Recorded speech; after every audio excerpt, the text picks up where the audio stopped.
С 29 августа по сегодняшний день из Кыргызстана в разные концы планеты отправлено около 1000 писем через Кыргызпочтасы.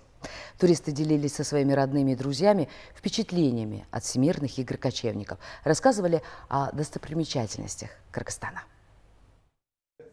Павел Нынеолик решил продлить свои каникулы в Кыргызстане, потому выбрал для своих родных несколько открыток и рассказал в письме о своих впечатлениях.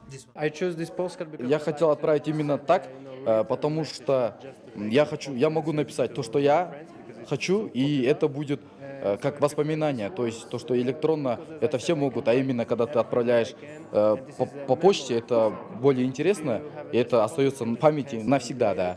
И видно, как они пишут свои эмоции, то, что всемирные игры кочевников, это так здорово. Они там пытаются, можно я, говорит, сейчас пойду распечатаю фотографию, добавлю. Мы им, да, конечно, они распечатывают фотографии, приносят. Ну, очень, мы специально подобрали наших операторов, это все наши сотрудники, которые знают английский, турецкий языки, немецкий языки. 60 songs then. I don't know whether is it enough.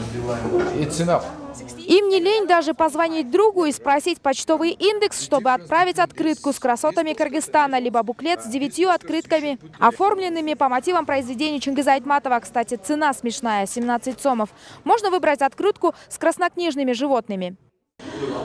Стоимость открыток фиксированная, всего 20 сомов. А что касается марок, то начинается от 35 и до 100 сомов примерно. В общем, в день отсюда иностранцы, зарубежные гости отправляют письма друзьям, своим родным по всему миру. Это порядка около 200-300 человек. А в день открытия игр кочевников письма родным отправили порядка 500 туристов.